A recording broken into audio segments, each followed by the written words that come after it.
Asian and African. But the essence of poverty was troubling. Whilst overall there was progress, some regions and some segments of the population were not progressing as fast as others, and so were being left behind. This is what Jim Wolfenson saw as the challenge of inclusion, or put the other way, the tragedy of exclusion. Now, the new face of poverty. Fast forward to 2019, coincidentally another 2 decades later, and the world has made even more progress. The proportion of people living under the absolute poverty line, now $1.90 a day, has fallen to less than 8% of the world's population of 570 million people. Life expectancy has improved to 72 years, literacy rates up slightly to 86, and maternal and under 5 mortality have declined to 211 per 100,000 live births and 38 per 1,000 live births respectively. But the face of poverty has shifted even more. Poor people, now located not just in low-income but also in middle-income countries, are primarily concentrated in Africa, and especially in sub-Saharan Africa. Of these 570 million people in absolute poverty, 453 million or 79% are in Africa. 35 million or 6% in South Asia, 30 million or 5% in East Asia, and another 30 million in Latin America, with the remaining 5% distributed to the rest of the world. In fact, projections show that at the current slow rate of poverty reduction, close to 90% of the world's poor will be in Africa by 2030, a far cry from the zero target in the Sustainable Development Goals. This phenomenon is sharply illustrated by maps and charts put together by the Brookings Institution Poverty Clock Project. And I have the projections. If you can just show 1973 first. So that's 1973, and the darker red portions are where most of the poor people are. So you can see what I was saying. Go back. What the face of poverty looked like. It was all over the world, and it was concentrated even in East Asia. Now go to 1997. You see what has happened. Lighter lines in Asia, more reds in Africa. Go to 2019. Look at what we have now. Asia, the poverty face has shifted primarily to Africa. So that's what I talk about. If you like the issue of the shifting faces or the color, whichever kind of description you like, you can see how the thing has changed.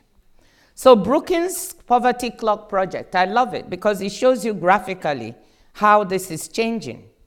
And using today's absolute poverty line of $1.90 a day to enable comparisons, they have calculated the headcount ratio, the measure number of those in absolute poverty. In 1973, using their measure, 1997 and 2019, to be 1.9 billion people in absolute poverty in 1973, 1.7 in 1997, with a dramatic fall to 570 million today in 2019. And this concentration shows you the issue as being an issue that is now primarily African, and an issue that is now primarily that of youth in the ages of 15 to 35. So what happened in Africa? Africa made some progress over the years, just like the rest of the world. But the progress has not been fast enough. That's the problem. The proportion of people in absolute poverty did fall from 58% in 1997 to 41% in 2019. But the absolute numbers of poor people have increased from 353 million to 453 million in the same period due to population growth. Only a handful of countries in Africa have gone through the demographic transition, so fertility rates are still high in most countries. Literacy rates have improved from 56% in 1997 to 64% now. So has life expectancy from 50 to 61 years now. Maternal mortality has improved to 534 per 100,000 live births, and also has under 5 mortality improved. But these rates are still far behind those of the rest of the world, as we saw earlier, and even further behind what will be needed to attain the Sustainable Development Goals, the world's new universal goals. For example, maternal mortality at 534 per 100,000 live births is 2.5 times the world average, and almost 8 times the SDG goal of less than 70 per 100,000 live births by 2030. So with respect to most indicators of welfare, Africa is not converging fast enough. It's improving, but it's not converging fast enough with the rest of the world. In the 2 decades since 1997, South Asia has clearly pulled away on the absolute poverty story, leaving Africa, and in particular sub-Saharan Africa, at the center of this story.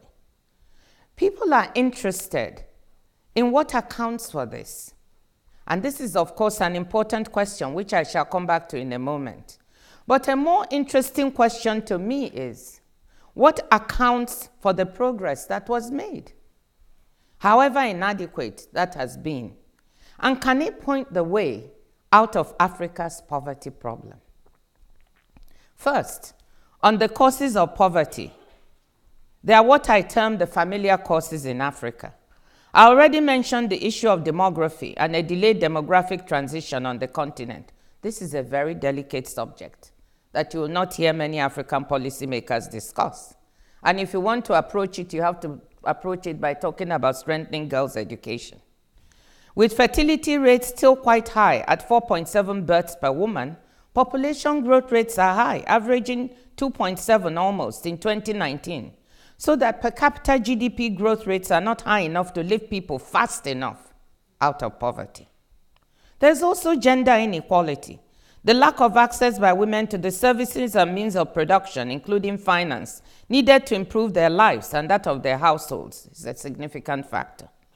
Agricultural productivity in sub-Saharan Africa is approximately 1/3 that in East Asia and Latin America.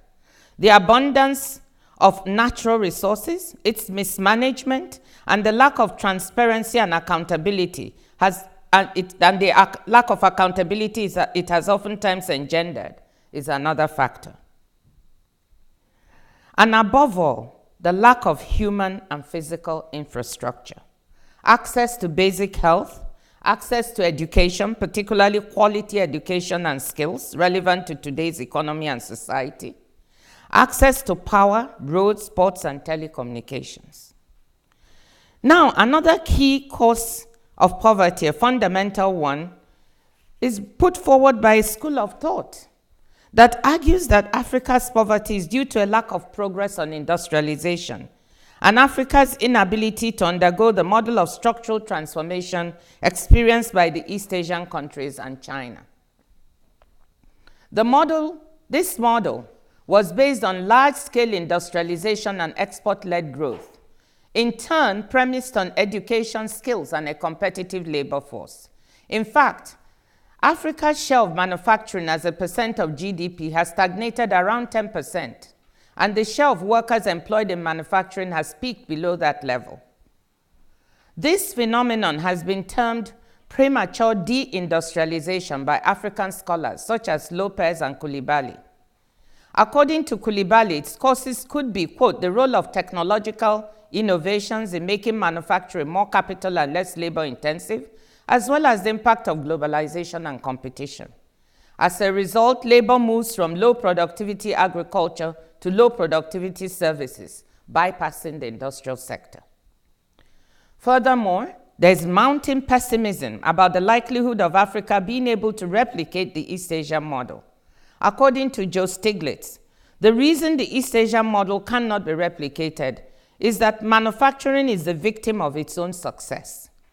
Developments in the sector have done so much to improve productivity in terms of output per man-hour that productivity has increased faster than demand. The result is that employment in manufacturing is now declining around the world, which means it can no longer support large-scale employment creation. Now, added to these familiar and fundamental causes of poverty on the continent are issues of conflict and fragility, terrorism, climate change, and pandemics. Although the number of conflicts on the continent has decreased, there are still significant areas of fragility and conflict in Burundi, DRC, CAR, Central African Republic, South Sudan, and the Horn of Africa.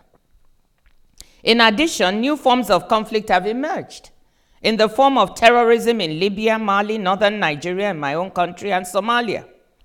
Climate change is accelerating the frequency and impact of certain weather-based phenomena, such as droughts, now so frequent in southern Africa and the Sahel. And of course, cyclones and floods, such as we saw recently with Cyclone Idai in Mozambique, Malawi, and Zimbabwe, where close to $1 billion in damage was caused and 600,000 people displaced. Pandemics are also now added to the mix. We saw the 2014 Ebola pandemic in West Africa cost $2 billion in GDP losses in Liberia, Guinea, and Sierra Leone, while the recent outbreak in DRC has already led to more than 1,000 lives lost. The combination of new and old causes of poverty is leading to displacement, migration to cities, and migration outside the continent, largely to Europe. Young people are increasingly willing to risk their lives in the Sahara Desert or the Mediterranean to seek a better future. So what are the solutions, and how can Africa surprise the world? Africa offers the seeds to halt the increasing numbers of poor people, to reverse the tide and change the face of poverty permanently. This brings me to the point I made earlier, that what interests me more in the Africa poverty story is seeking to understand what was behind the progress that was made. Yes, it was inadequate, but there was progress. What is the fresh progress being made now? And what are the promising approaches for the future so that we can build on these to change the Africa story? It is possible for the poverty map to show Africa in lighter colors like the rest of the world 3 decades from now, by 2050. And of course, you young people in the audience, you'll be here by 2050. I'll be long gone. So you'll be the ones to testify whether what I'm saying has happened. And I'll check from the grave. If you understand the successes and build on them, that's my thesis, and we're willing to tackle the difficult changes, Africa can and will surprise the world. First, Africa grew for 1.5 decades from 2000 to 2015 at 4 to 6% per annum, higher than the average global growth rates of about 3.1%. While part of this growth was due to favorable global demands for its primary products, particularly from China, a large part of the growth was due to good macroeconomic management. Sensible fiscal policies that held fiscal deficits down, prudent debt management strategies following the internationally supported HIPC initiative that brought sub-Saharan African debt burdens down, monetary and exchange rate policies that led to single-digit inflation and largely market-determined exchange rates. African policymakers created the right macroeconomic environment for investment during these years and for real sector growth, and this enabled them to weather the headwinds and the storms of the Great Recession of 2008 to 2009 better than expected. Today, 6 of the 10 fastest growing economies in the world are in Africa: Senegal, Rwanda, Ethiopia, Ghana, Cote d'Ivoire, and Tanzania, with GDP growth rates ranging from 6.6 to 8.3% per annum, the range of growth rates that Africa needs if it is to pull people out of poverty and meet the Sustainable Development Goals. These countries are implementing sensible macroeconomic policies that are encouraging to the private sector, and we need to encourage other countries to follow suit. We need to focus on 3 countries: Nigeria, South Africa, and Angola, that account for 53% of sub-Saharan Africa's GDP, and a 4th country, DRC, which along with Nigeria drives sub-Saharan Africa poverty headcounts. For all the good progress we may see in other countries, if these 4 countries do not improve their performance, socioeconomic indicators for the continent will continue to lag. All countries need to save more and invest more as a percent of their national income.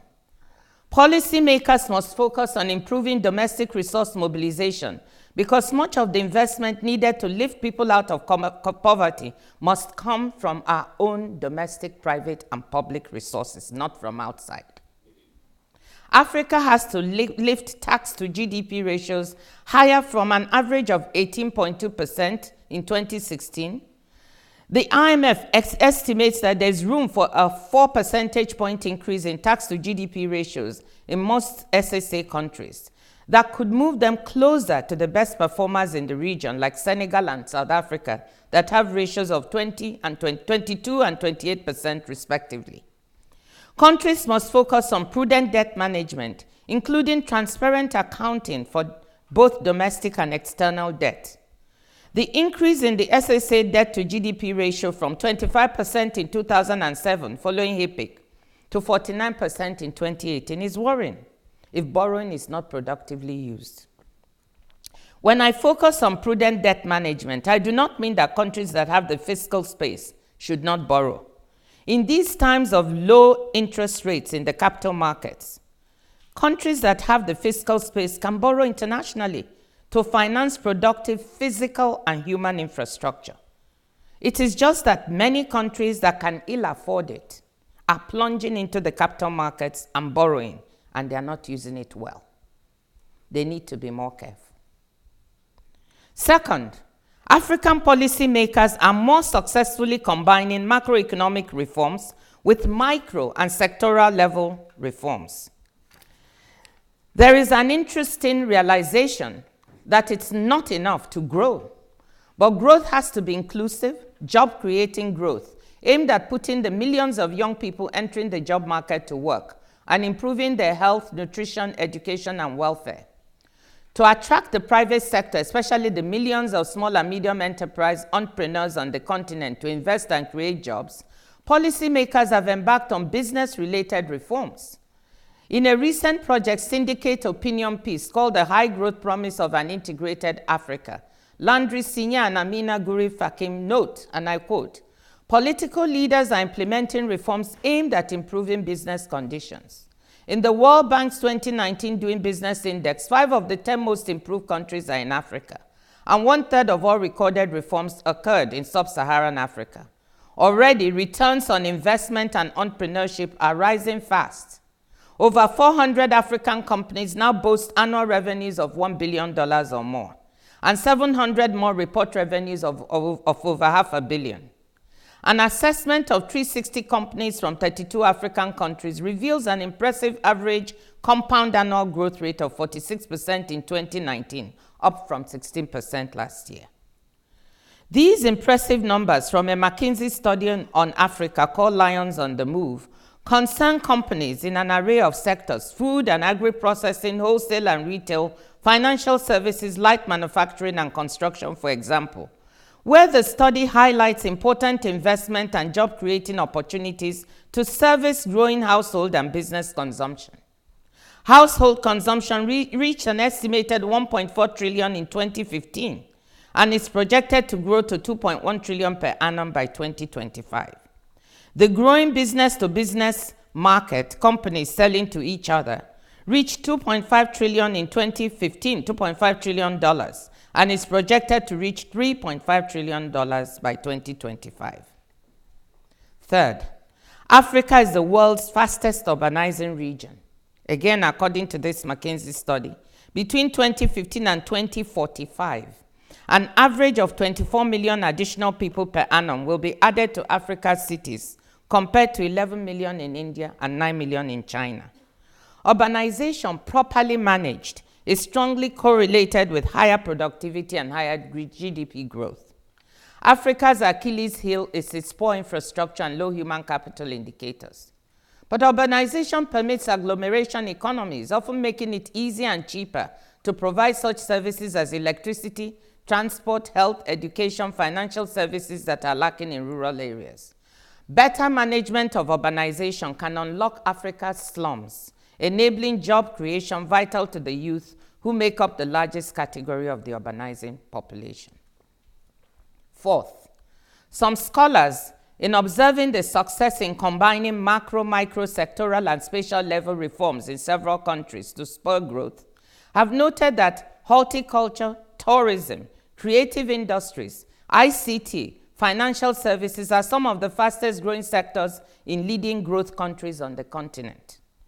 a major research effort by the Brookings Institution's Africa Growth Initiative and the United Nations University World Institute for Development Economics Research, looks at what it terms industries without smokestacks, and wonders whether, based on the patterns seen in these service sectors, Africa might be undergoing a different type of structural transformation than what we normally think of. The research has underscored that services exports from Africa grew more than 6 times faster than merchandise exports between 1998 to 2015. Ethiopia, Ghana, Kenya, and Senegal have become players in the global horticulture value chain. Rwanda, Senegal, and South Africa have significant footholds in ICT, while tourism is now 30% of Rwanda's total exports. In a piece by Coulibaly on Africa's alternative path to development, he points out that John Page, one of the researchers and editors of the forthcoming Industries Without Smokestacks, posits that these same growing service sectors share the same characteristics as the manufacturing export-led growth in East Asia. They are tradable, they have higher productivity, and can absorb large numbers of moderately skilled workers, and they benefit from technological change and economies of scale and agglomeration.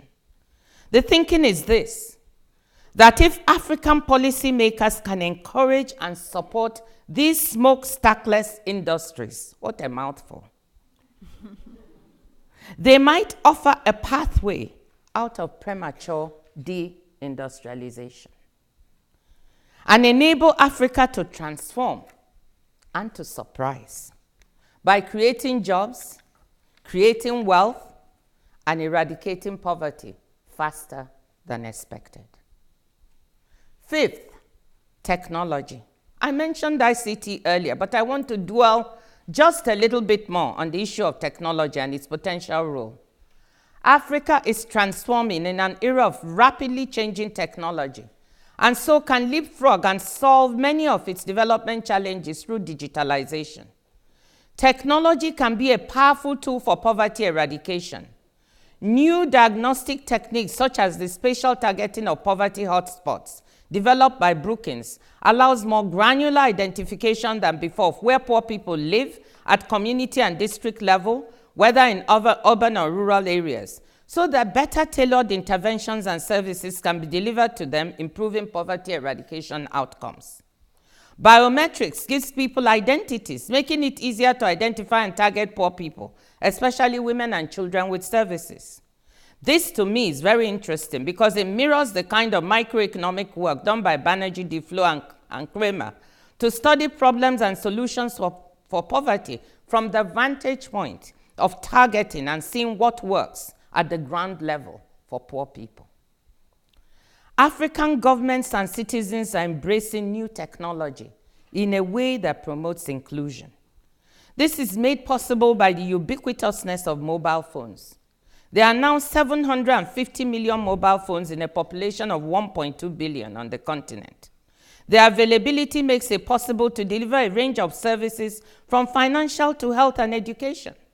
The best known is, of course, the mobile money in Kenya, M-Pesa, which, by the way, has spread to the rest of East Africa, and I saw it being used in India by the Self-Employed Women's Network for their work. I was thrilled.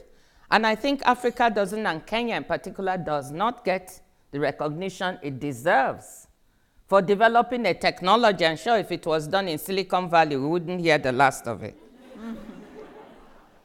Similar services are spreading over the rest of Africa, such as Stella in Nigeria, bringing access to micropayments, remittances, and other financial services to those previously excluded. This enables them to pursue the development of medium and micro enterprises. Gavi, the Vaccine Alliance of which I'm board chair, has supported Rwanda to pioneer a drone delivery service for vaccines, blood, and other supplies in partnership with Zipline, UPS, and 2 American companies. How many people have heard of this? Good. Very good. I'm very proud of it. You know, this is enabling and we have to give President Kagame and Rwanda credit, not Gavi. They are the ones. He's the one who approached us in Gavi to say, look, I've got a very mountainous country. I can't get roads everywhere. But there are people at the top of these mountains who need vaccines, they need medicines. Can you think of anything to help? And we had been talking to Zipline, this company in California.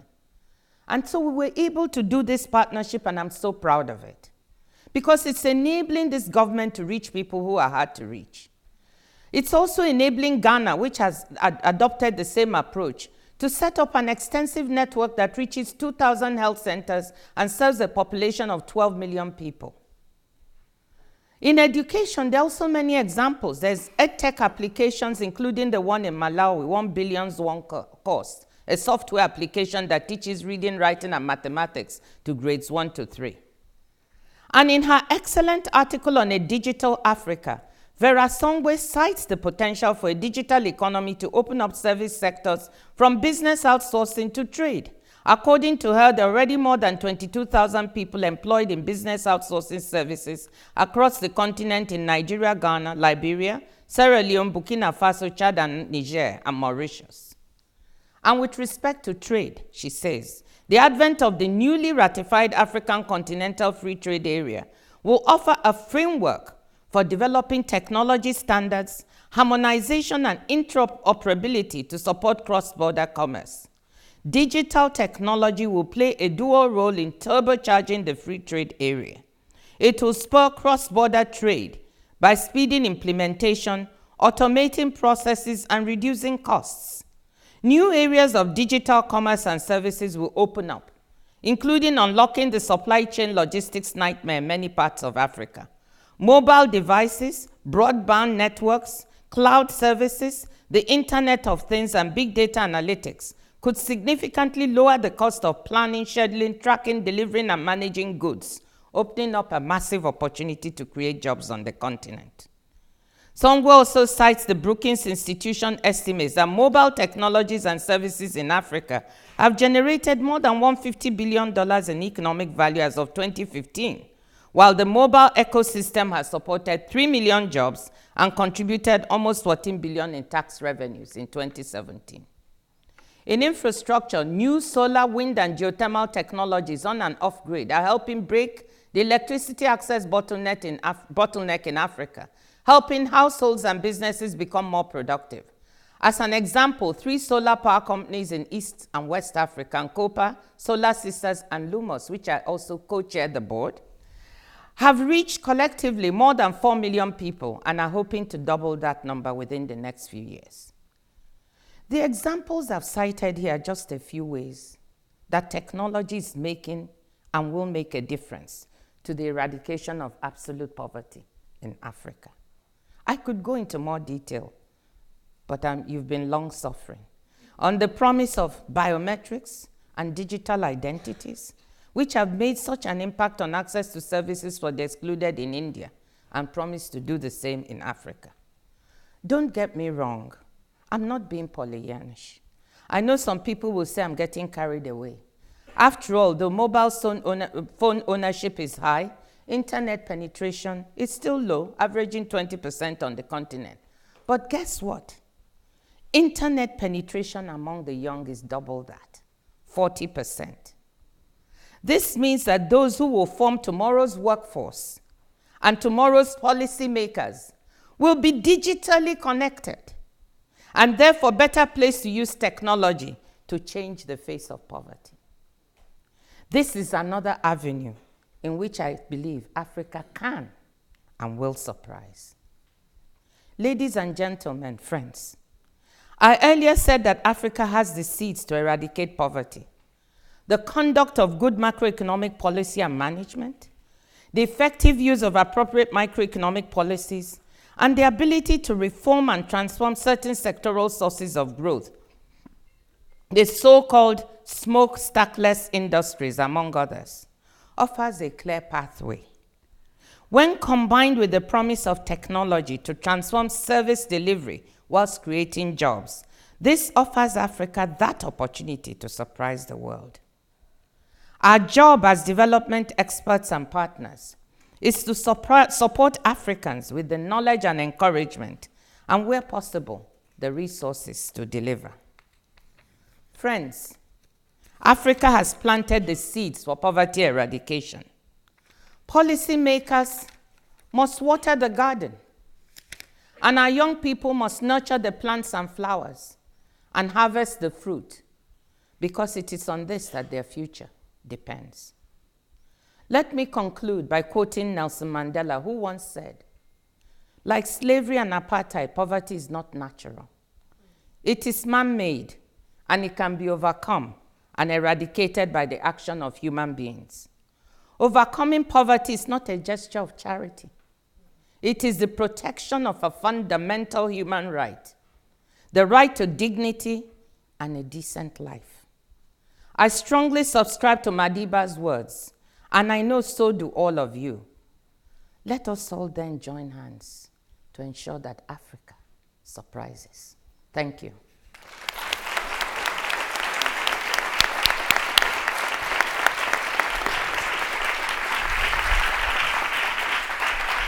Thank you.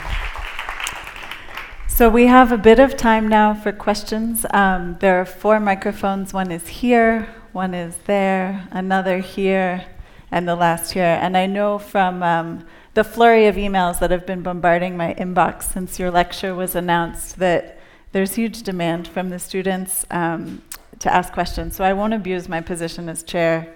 I'll start at the top with a question here. And if I can just ask you to please introduce yourself by name, and then also ensure that your question is as efficient and curious as possible. So there will be no speeches tonight from the floor. Thank you. Thank you, Harvard Kennedy School of Governance, for giving me the opportunity to ask my question. Your Excellency, statisticians and romantic economists say Africa is growing. Some say Africa is growing at 4%, others say 6%. But the truth is Africa is stagnated. Africa is suffering from schizophrenia. My question to you is, the root cause of the problem in Africa is corruption, and according to a report by Transparency International, every year about $1.5 billion is leaving Africa as illicit funds, and this is enough money that could rebuild Africa. So what is Africa doing to address the issue of corruption and to move the continent forward? And your name, please? My name is Chiro Njinya. Thank you. Do you want to take them one at a time, or should No, we maybe 2? we should take 3 at a time. Okay, great. The next question is here. Hi. My name is Jacob Marodian. I'm a third year at the law school and a Nigerian. And because we've mentioned that Nigeria is one of the key countries to alleviate this problem, I want to focus on Nigeria. So looking at the constitution and macroeconomic policy, do you think that the constitution as it currently stands, with its exclusive lists and federating units and urban governance structures, can we alleviate poverty to the extent that we need to with the current constitution as it's structured? And if not, or if so, what improvements would you propose? Thank you. And let's take one more question from this queue. Hi, Dr. Ngozi Okonjo-Iweala. Thank you so much for being here. You're actually one of my biggest inspirations. I'm an aspiring economist. So I'm a research scholar in economics. My name is Anna. And I have a question about sort of the role of neocolonialism and colonialism in sort of generating human capital on the continent. What is your view on that, and how much of a role do you think that's actually playing in sort of what we're seeing today? Thank you. Great.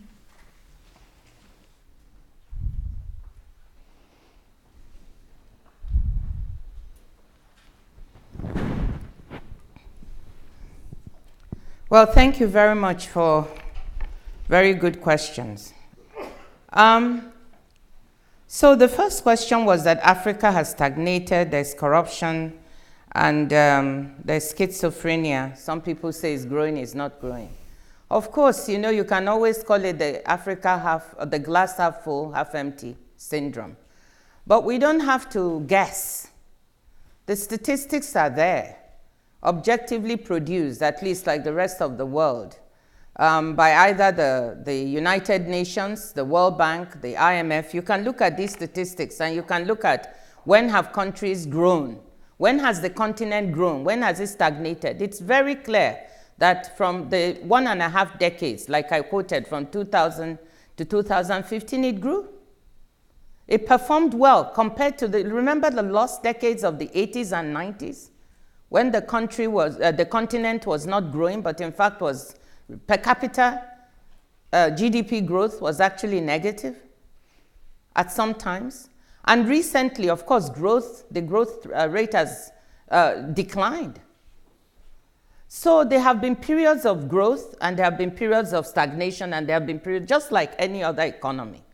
I think the issue that I was trying to point out is there was a time when the continent was called the hopeless continent. You all know The Economist's hopeless continent and The Promise, or whatever those titles were. So the issue is, when we performed well, why did we? Because sometimes people don't even know how to build on their own success. So we never ask, we always focus on what went wrong. But I'm interested in what went right. And how can we make it go even more right? So I'm not saying that what went right was sufficient, but how can we build on this? So that's the first point. Your second point is on corruption, and yes, it is true that there's corruption on the continent. In fact, I've just written a book about it. Can I have a copy? I wasn't going to say anything about it, but please, you know, I didn't bring any. You can go and buy one for yourselves. It's MIT. It's MIT Press, so it's a public policy book. It's not it's meant to teach. And it's been doing extremely well. So you can... They are using it in Georgetown in one of their classes to teach. So it's called Fighting Corruption is Dangerous. The story behind the headlines. Of course, there's corruption on the continent, so I'm not trying to get away from that.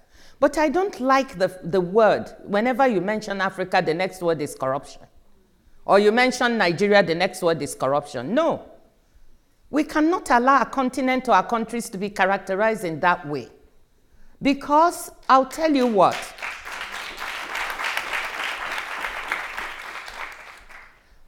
My thesis is that one of the most fundamental causes of corruption on the continent is the weakness of institutions. And I know it's very sexy to say, when there's corruption, arrest them, grab them, punish them. You are attacking the symptom, but not the root cause. And one of the reasons, when this realization came to me, one of the reasons I agreed to be finance minister in my country the second time was because I realized that the institutions were so weak, and people were trying to block even the few we were attempting to build. Please give me a moment. I'm going to take a little bit of time on this issue because it provoked me. I wasn't going to talk about my book or about corruption. I wasn't, but now I have to say something. So the absence of institutions. When I went to become finance minister in Nigeria the first time, in 2003 to 2006, I didn't really know much about running the economy of because in the World Bank, you're not allowed to work on your own country in those days. So when I was asked to be finance, I was deploying all my knowledge.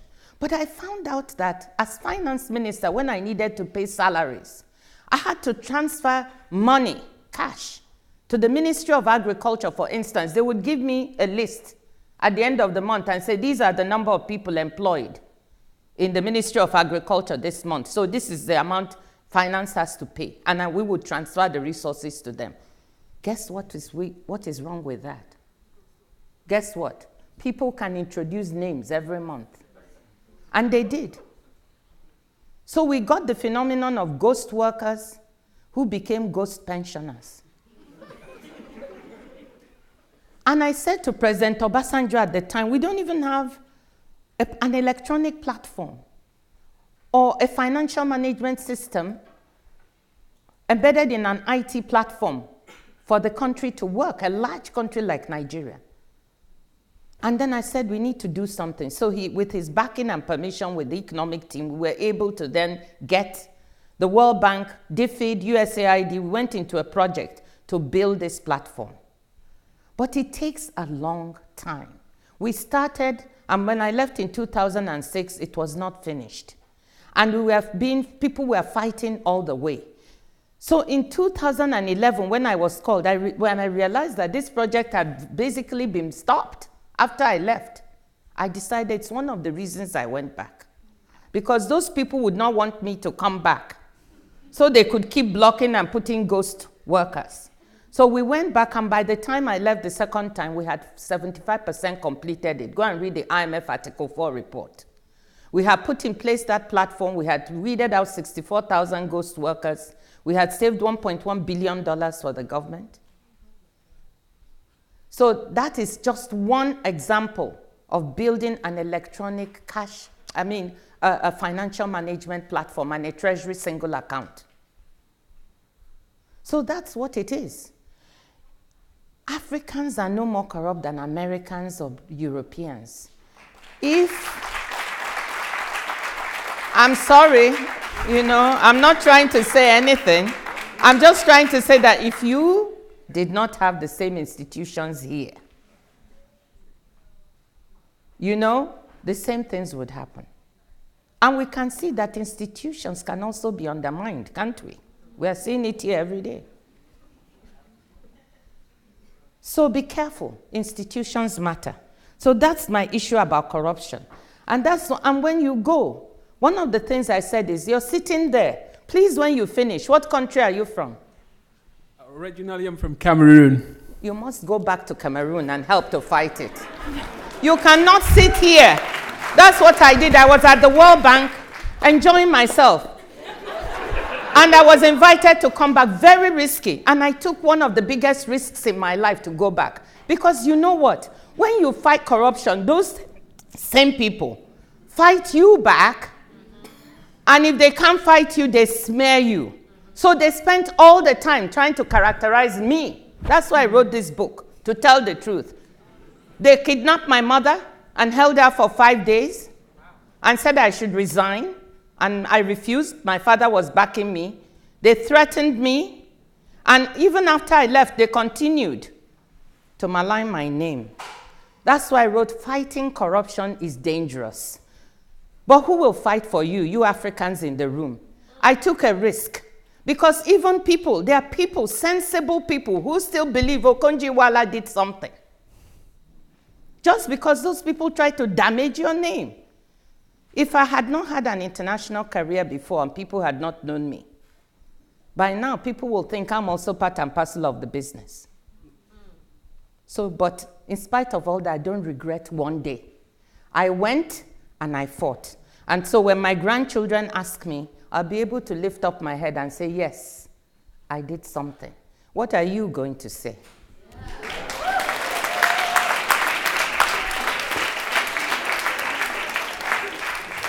And I'm not attacking you. I just want you to go back to Cameroon. The second question is on poverty alleviation. With the current Nigerian construct, you mentioned but construct is in the Constitution. Nigeria is a very decentralized country with 36 states, 774 local governments, and a federal government. And the Constitution gives enormous room to the states to, conduct their affairs. And I think in that kind of construct, it's not really possible for the federal government alone to fight poverty. You're absolutely right. I think it has to be an endeavor that the states fully participate in. But I think the problem we have is holding states and state governors accountable in Nigeria is not a very easy thing. The federal government has an overwhelming presence, and people tend to focus on the federal government all the time. So if we are to have effective poverty eradication, we must pay attention to the states. We must support the state governors, but we must also hold them accountable to do the right things. 2, we must support communities. Nigerians have one thing in common. They are very active community-wise, but we are losing that. How do we get agency out of the people themselves so that they can do more? So that's my question to you, my answer to you. And then the third was on the role of neocolonialism and in human capital, was it? Yeah. Look, I mean, there's absolutely no way we can get away with with not recognizing that colonialism and neocolonialism have a role to play in what has happened and is happening in Africa today. So I often joke, whenever I make a speech somewhere, I make sure there are no British people in the room. How many Brits are here? None? They won't say no. Because I sometimes hold them responsible for, some of the things we see in my country. But look, yes, we got a system of education in many of our countries that is not flexible, not attuned to what we need, does not change with the times. And if we don't change our education system to deliver the skills, because we don't know what jobs are around the corner, if we can't deliver analytical skills needed to move people from job to job, we will fall further behind. That's why I mentioned skills in my speech. But I think we can. It's in our hands. So much as I subscribe, I also now do not think we should look back to that all the time. We have to look to the future. We've had 50 years, 60 years to change some of these practices and some of what we found. Did we do it? We compounded it. Whatever it is that they put there, instead of changing it, we built on it and made it worse. In many cases. The education system is geared towards white-collar jobs. Everybody, including me, all parents want their children to be doctors, engineers, lawyers. You come to Africa, there's a missing middle. Nobody wants to be a plumber, a painter, an electrician. So we have to change some of that and build the kinds of skills we need for the future. So colonialism, yes, they gave us a platform that wasn't quite suited to what we needed. But we had some platform. It was up to us to change that platform and keep changing it to deliver what we want for the future. So we have to own up to that. Okay. All right, we have time for one last question, which is difficult, but I'm going to actually take it from this side because it's the longest queue. Good evening, Dr. Okonjo-Iweala. Thank you for coming here and speaking with us all today. My name is Chinaza Siabu, and I'm a student at Harvard College. I want to ask, the growth in Africa is constantly shown to be stagnant, and the perception of the Western world and those who say they fight for poverty seem to look at Africa as a child who will never grow up. And I wanted to know, how do we address the factors that you mentioned, such as corruption and gender inequality and others, while maintaining that Africa has the capacity to do it ourselves? How can we preserve the dignity of the African people in fighting this problem of poverty instead of using humanitarian aid to throw money at the problem, and instead building institutions that will fight it long term, as you talked about? Mm-hmm. Okay, is that the last question? Mm-hmm. Okay. This encapsulates most of what I was trying to say in my lecture. First of all, I don't agree with you that Africa is stagnant. I'm an economist. I just look at the numbers. It's been stagnant sometimes, it's grown sometimes. It will happen. And it's not the only continent that does that.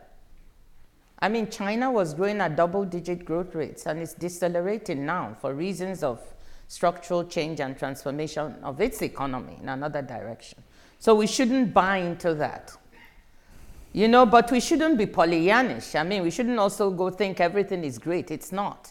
And I made that abundantly clear by dwelling on all the causes of poverty, because unless we accept, we are not going to be able to change those. So I think Africa is not a child that will never grow up. The analogy is very interesting. It's growing and can do better. That's my thesis. But we need to solve that problem, and we need to realize that we have to do it ourselves. With respect to aid, the world has changed. There's so much uncertainty. And the idea that you're going to attain the Sustainable Development Goals by relying on aid is just not feasible. That's why I mentioned the fact that we'll have to rely on our own resources. And we've got the capacity to do it. So what do we need? We need movement from the bottom, and we also need movement from the top. So I said policymakers, we have the seeds, and policymakers have to water the garden. So we have to elect and select those policymakers who will do the right thing. And we already have examples on the continent. It's not as if there's nothing good. There are some countries growing at almost double digits. Ethiopia has been growing at double digits. And maybe now it's around 8%. Prime Minister just got the Nobel Prize. I cited 8 countries. So we've got an example in our neighborhood. The question we should ask is, what are those countries doing right? I'm not saying they're doing everything right, but they're doing very many things right. Can we replicate? So the answer to your question is yes, we can. We need to study those countries. We need to do what they're doing. We need to do even better. And 3 countries matter terribly. If Nigeria, South Africa, and Angola don't do well, we will not change the continent statistics as much as we want, and DRC. So we need to elect good leaders. We need to hold them accountable to deliver growth. And we ourselves need to be actors. I also don't believe in just looking at others and saying, somebody must do something. I start by asking myself, what can I do? Even if you change the life of one person through an NGO, private sector, whatever, you've done something. So we as Africans must act. We must use our own capacity. Use your education here from Harvard to go back. We must elect good leaders. You're young. If you don't vote, you won't get the good leaders that you need. And if you don't vote wisely, you won't get them. And 2, we must push for a different kind of education on the continent, because the future is changing rapidly. And if we don't understand that, we won't be able to surprise. But the point is, I believe we do. We are beginning to understand, and we can grasp this opportunity that is before us and do it. Thank you.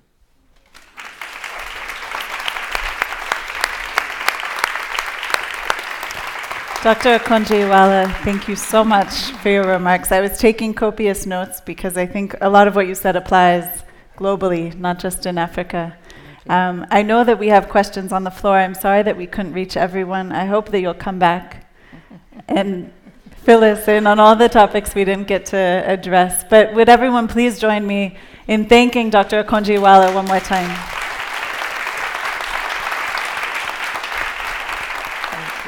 Thank you very much. Thank you. Thank you. Thank you. Thank you.